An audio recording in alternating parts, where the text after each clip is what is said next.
সুদামা আজ আমার সাথে এখানে আসা যায়, তাই আমি একটিবার দেখে দেখে তা না হলে যে ওই ব্রহ্মা খুব রাগ করবে, আমাদের যে বনে যেতে হবে। তাই সুদামা সুদামা সুদামা ওই সুদামা কোথায় তুমি? একটিবার এসো, শীঘ্র করে এসো।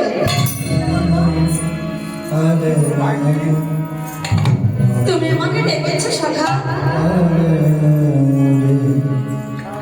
হ্যাঁ বন্ধু, আমি তোমায় ডেকেছি। বলো কেন ডেকেছো?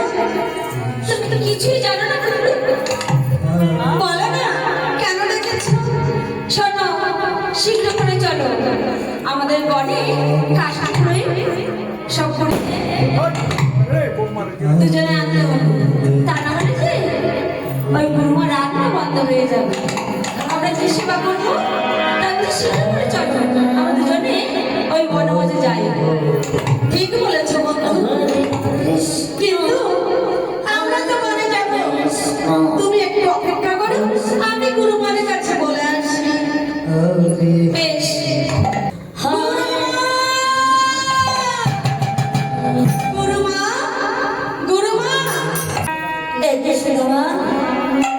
তুমি আমাকে ডাকছো কেন?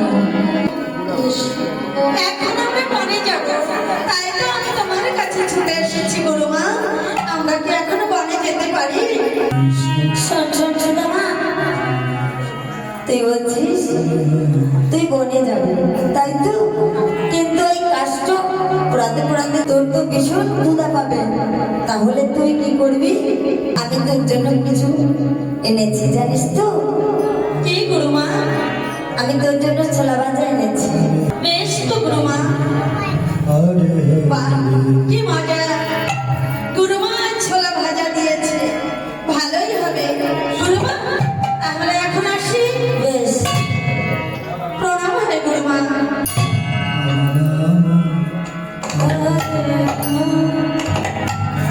বন্ধু বন্ধু, এই তো আমি চলে এসেছি, চলো চলো এখন আমরা বনে যাই। বেশ, তাহলে চলো শীঘ্র করে যাই।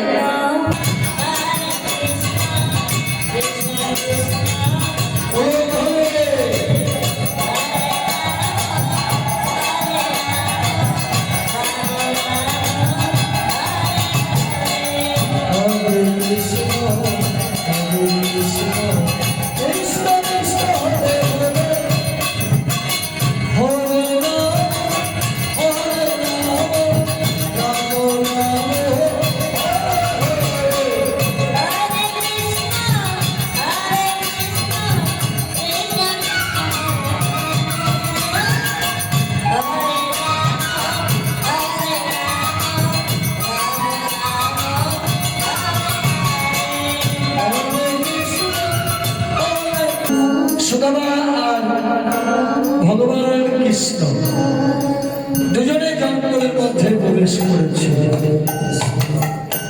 দুজনে যখন জঙ্গলের মধ্যে প্রবেশ করেছে,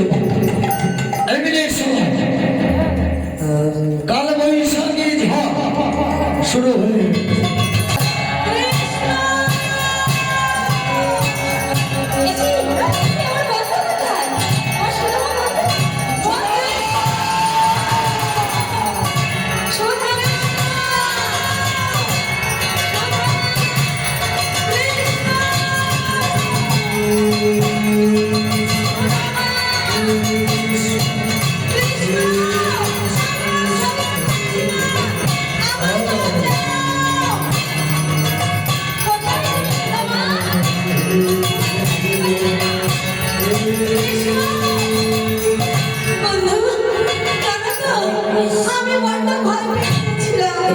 তোমাকে কোথাও খুঁজে পাচ্ছি না।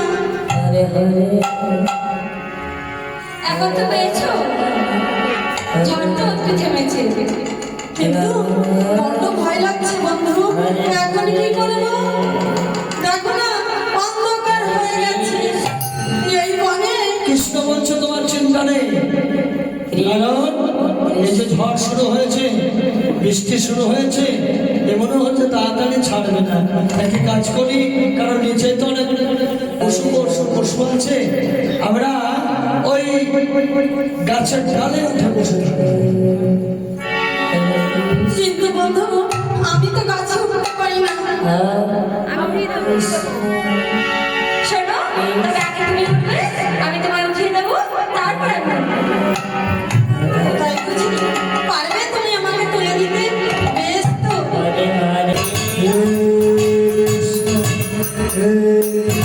গোবিন্দমা সুতমাকে কি করলেন? গাছে উঠিয়ে দিলেন। বলল চলো আমরা এখন এই গাছের ডালে বসে থাকি, কারণ নিচে অনেক জন্তু জানোয়ার আসবে। হ্যাঁ, যদি আমাদের খেয়ে ফেলে, গাছের ডালে বসে থাকলে আর কোনো সমস্যা নেই। তাই আমরা গাছের ডালে বসে থাকি। ঝড়ে বৃষ্টি থামলে আমরা কাঠ নিয়ে বাড়ি নিয়ে যাবো।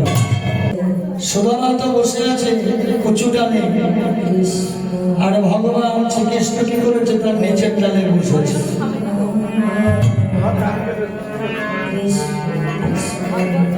টিপ টিপ টিপ করে বৃষ্টি পড়ছে। মা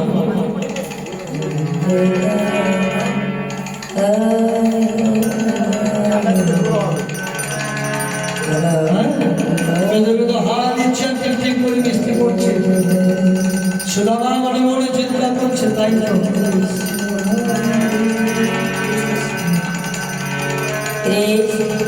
বৃষ্টিও পড়ছে, এদিকে খিদেও পেয়েছে। গরু মাকে ছোলা ভাজা দিয়েছে। কি করি? কৃষ্ণ তো নিচে আছে। আমি একটি কাজ করব, আমি এখন কিছু খেয়ে নিই, আর কৃষ্ণের জন্য কিছু রেখে দেবো। নিচে নেমে তারপর কৃষ্ণকে দেবো।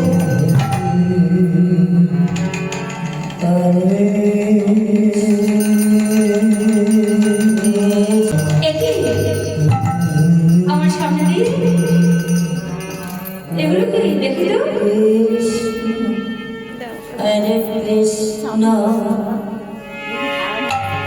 এইগুলো তো ছোলা ভাজা। সুদামা ওই উপরে ডালে বসে ছোলা ভাজা করছে। নিশ্চয়ই আমার জন্য কিছু লাগবে।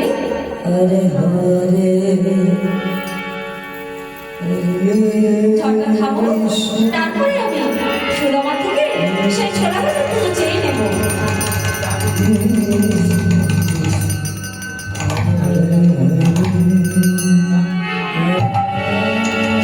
দেখতে দেখতে ঝড়ে বৃষ্টি বন্ধ।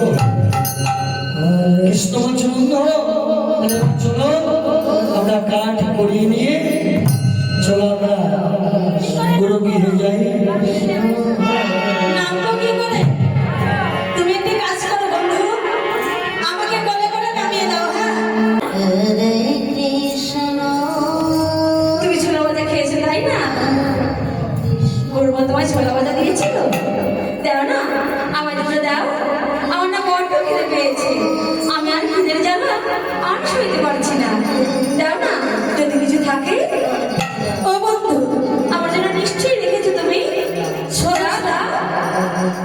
গুরুমা সত্যিই ছোলা ভাজা দিয়েছিল, কিন্তু তুমি যখন আমাকে ওই বৃক্ষের ডালে তুলে দিয়েছিলে না, ওই বৃক্ষের কোনো হয়তো ভাঙা ডালে ওই পুটুলিটা ছিঁড়ে পড়ে গেছে। আমি একটাও খাইনি, আর তোমার জন্য রাখতে পারি। সত্যি বলছো? আমি একটা আপনার জন্য রেখেছি, আমি বলবো না। তুমি একটাও খাওনি বন্ধু, তাই না? সত্যি বলছো তো সুদামা? বেশ, তবে চলো, আর তো ঝড় বৃষ্টি নেই, আমরা এই কাজগুলো নিয়ে ওই কুটিরে চলে যাই। কৃষ্ণ কৃষ্ণ কৃষ্ণ। সত্যি সত্যি মেনে নিল যে আমি ছোলা ভাজা রাখিনি। এইটা কখনো হয়? ভাত হতে পারে? বন্ধুকে না দিয়ে কখনো খেতে পারে কেউ? রাম রাম হরে। ও বন্ধু, তুমি সত্যি মেনে নিলে? হরে রাম হরে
যে সুদামা হয়তো মনে ভেবেছে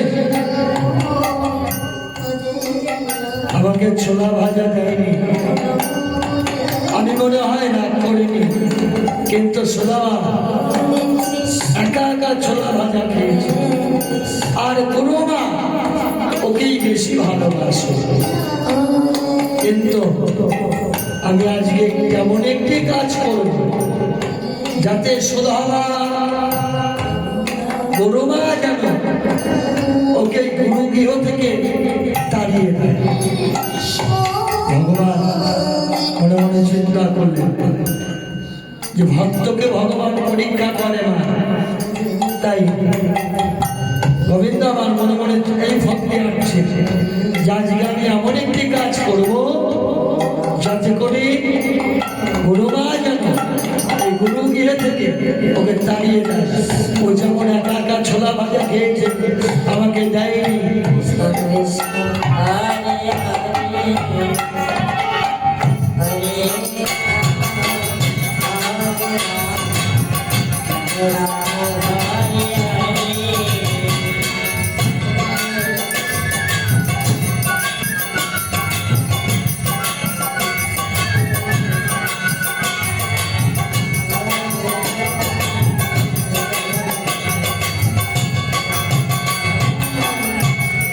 সুদামা, বলো বন্ধু। তোমায় না আমি অনেকক্ষণ থেকে খুঁজছিলাম, কোথাও খুঁজে পাচ্ছি না। বলো কি হয়েছে? শোনো বন্ধু, তুমি বলো তো, তুমি আমার সত্যিকারের বন্ধু তো? হ্যাঁ, বন্ধুই তো। তুমি আমায় ভালোবাসো? হ্যাঁ, ভালোবাসি। খুব ভালোবাসো তাই না? দেখো বন্ধু, ভালো তো বাসি। কেমন ভালোবাসো বলো তো? কেমন ভালোবাসি? আরে ভালোবাসা কি ওইভাবে করা যায়? কি গো মা, মুখে হাত কেন? বেশ তবে ভালোবাসা ওজন করা যায়? যায় না। শোনো বন্ধু, তবে শোনো, ভালোবাসা ওই পাল্লায় ওজন করা যায় যে তুমি আমাকে কত ভালোবাসো আর আমি তোমাকে কত ভালোবাসি। কিন্তু আমার মনে হয় আমার প্রাণের থেকেও আমি তোমায় বড্ড ভালোবাসি বন্ধু। বেশ তবে আমি আজ দেখবো তুমি আমায় কত ভালোবাসো। তার মানে জানো তো, আমি কাল দেখেছি ওই যে গুরুমা না নাড়ু বানিয়ে রেখেছে ওই ছিকায় তুলে। দেও না আমার দিকে নাড়ু এনে। একই কথা বলছো বন্ধু? গুরুমা নাড়ু তৈরি করে ওই ছিপির উপর তুলে রেখেছে, সেখান থেকে নাড়ু আমি নিয়ে আসবো? তা হতে পারে না, আমি পারবো না বন্ধু। এ আবার কেমন কথা? কেন? যদি বন্ধুর জন্য তুমি নাড়ু নিয়ে তুমি আনতে না পারো তাহলে কেমন বলতে হলো? ও বন্ধু, তবে শোনো, ওই গুরুমা যেন না জানে। তার মানে তুমি আমাকে চুরি করতে বলছো? না না, আমি পারবো না। আমি আমি জীবনে কখনো মিথ্যে কথা বলিনি, আর তুমি বলছো আমাকে চুরি করতে? আমি পারবোই না। শোনো বন্ধু, আমি হলাম ক্ষুদ্র ব্রাহ্মণ সন্তান। আমার পিতা খুবই দীর্ঘ দরিদ্র ছিলেন, তাহলেও আমি কোনোদিন মিথ্যা কথা বলিনি, আর কোনোদিন কারো কোনো জিনিস আমি চুরি করিনি বন্ধু। এ কথা তুমি আমায় বলো না, আমি চুরি করতে পারবো না। বেশ তবে তাহলে আজ থেকে আর আমাকে বন্ধু বলে ডাকবে না। এ বাবা, তোমাকে বন্ধু বলবো না? বন্ধুকে বন্ধু বলবো না তো কি বলবো? তাহলে বলো তো, বন্ধুর জন্য দুটো নাড়ু আনতে পারবে না, তারপর কেমন বন্ধু? আরে বাবা, তুমি তো চুরি করতে বলছো, আমি তো চুরি করতে পারবো না। আরে নাড়ুই তো চুরি করবে, আর তো অন্য কিছু নয়। এনে দাও না।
গোবিন্দ আবার সুদামাকে বলছে যে বন্ধু তুমি আমাকে কেমন ভালোবাসো আজ দেখা যাবে।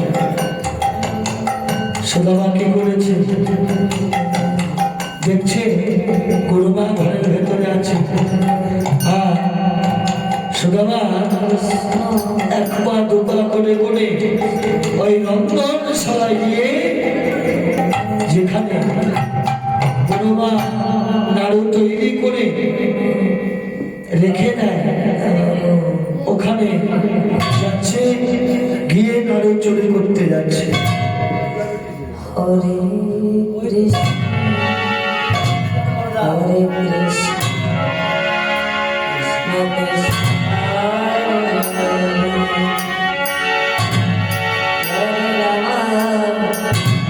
কৃষ্ণ সুদামা যখন ওই নাড়ুর বয়ের থেকে দুটো নাড়ু সবে মাত্র বের করেছে অবেনে কৃষ্ণ কি করেছে গুরুমা গুরুমা তুমি শীঘ্র করে এসো দেখে যাও গুরুমা দেখে যাও কি হয়েছে রে কৃষ্ণ ওই দেখো আমাকে বললো চুরি করতে আর ওই দেখো গুরুমা সুদামা না ওই দেখো নাড়ু চুরি করে খাচ্ছে এই কি সুদামা তোকে আমি সব সময় সর্ব কাজে বিশ্বাস করি আজকে তুই এ করতে পারলি কেন কেন রে সুদামা সত্যি করে বল। দেখেছো তুমি তো প্রতিদিন বলো আমি তোমার নাড়ু চুরি করে খাই আর দেখেছো হাতে হাতে কেমন চোর ধরা পড়েছে আমি তোমার কোনো না শুনবো না আমি তো আজকে নিজের চোখেই দেখেছি তুমি যে চুরিটা করেছো আমি তো চোখে দেখেছি না গুরু আমি চুরি করতে চাইনি তাহলে কৃষ্ণ আমি আমার জন্য কিছু চুরি করিনি তুমি আমাকে মিথ্যে কথা বলছো আমি সত্যি বলছি গুরুমা কৃষ্ণ আমায় বলেছে গুরুমা নাড়ু তৈরি করে চিকির উপর তুলে রেখেছে আমার বড্ড নাড়ু খেতে ইচ্ছা করছে সুদামা তুই আমাকে দুটো নাড়ু এনে দে তাই তো আমি কৃষ্ণের জন্য নাড়ু আনতে গিয়েছি সুদামা আমি তোমার কোনো কথাই বিশ্বাস করি না আমি জন্য চুরি করিনি তুমি চুরি করেছো না গুরুমা চলো সুদামা আজ থেকে আমার এই গৃহে তোমার কোনো জায়গা নেই গুরুমা বেরিয়ে যাও না গুরুমা তুমি বিশ্বাসঘাত করেছো তুমি বেরিয়ে যাও তোমার কোনো বিশ্বাস করো গুরুমা আমার কাছে তোমার কোনো ভাবা নিজের জন্য চুরি করিনি শোনো সুদামা তুমি যদি মনে করো তোমার চোখের জলে আমি ভুলে যাবো সব তা হবে না তুমি আমার গৃহ থেকে বেরিয়ে যাও তা না হলে আমি তোমার চোখ থেকে এই সামনের থেকে আমি চলে গেলাম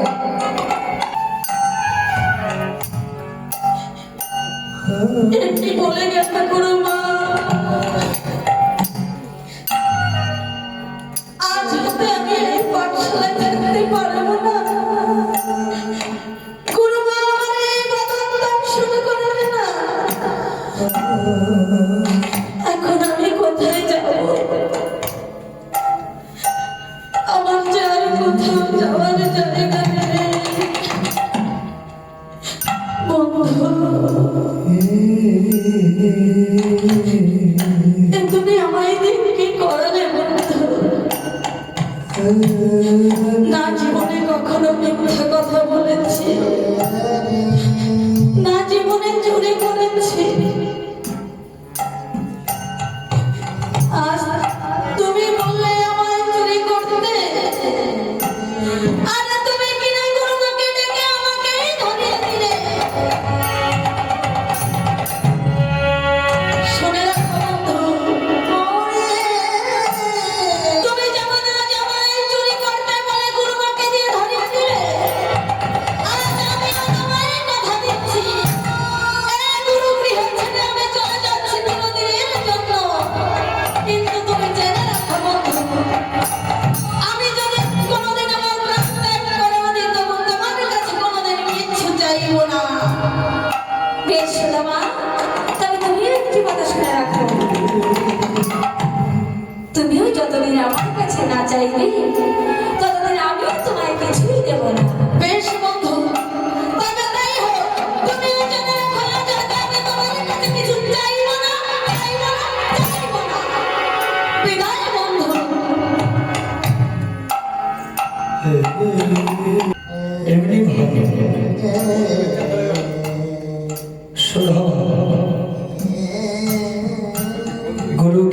থেকে ধীরে ধীরে গিয়ে চলে গেলেন। আর ভগবান কৃষ্ণ গুরুগৃহ থেকে বেদ অধ্যয়ন করে বৃন্দাবনে গেলেন। ভগবান কৃষ্ণ বৃন্দাবনে গিয়ে দ্বারকায় গিয়ে দ্বারকার রাজা হলেন।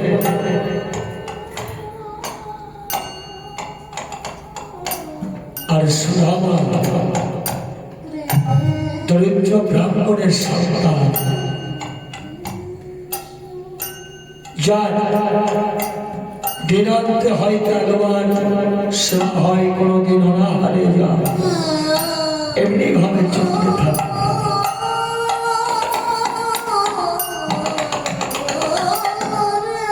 এমনি করতে করতে একটি সুপাত্রের সঙ্গে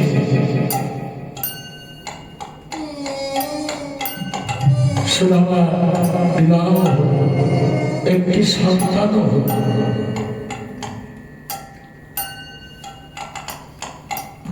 দরিদ্র ব্রাহ্মণ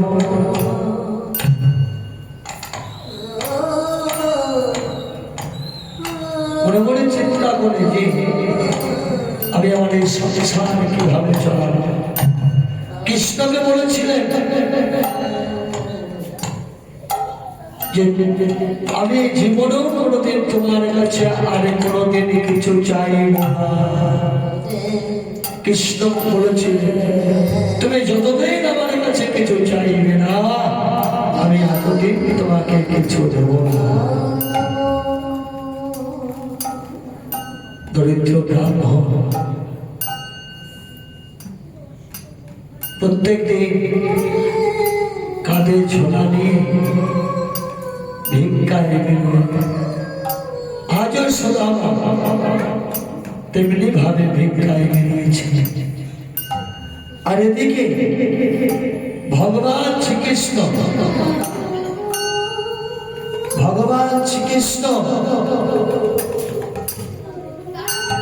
অন্দরমহলে বসে বসে অনেকদিন হয়ে গেল, বধুর সঙ্গে তো দেখা হয় না, বন্ধুর সঙ্গে দেখা হয়নি। বাল্যবেলার বন্ধু সুদামা কৃষ্ণ অন্দরমহলে বসে আছে রাজ সিংহাসনে। আর এদিকে রক্ষিণী কি করেছে, ভগবান কৃষ্ণের মলিন বদন দেখে ছুটে গিয়ে বলছে,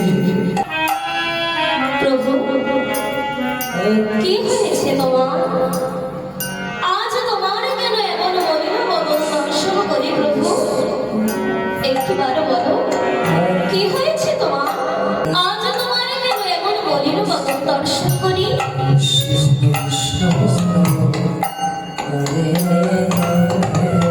তুমি তো জানো না প্রিয়ে, আমার বাল্যকালের ছোট্ট বন্ধু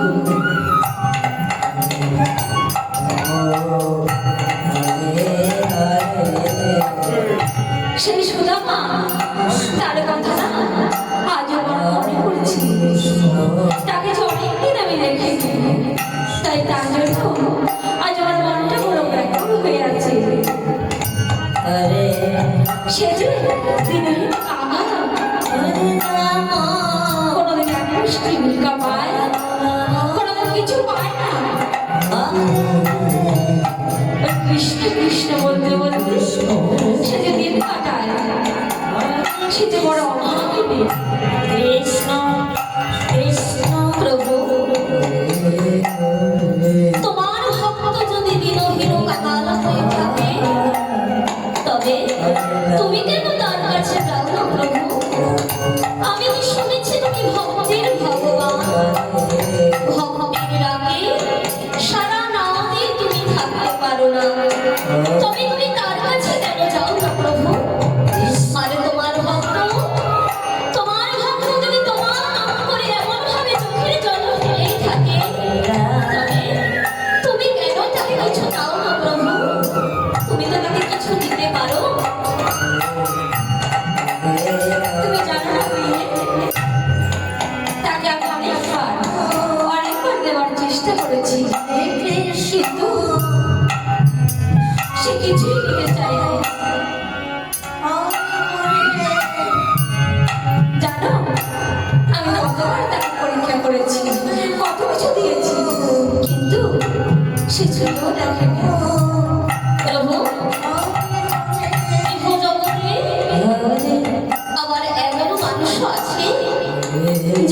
বেশি নেই না?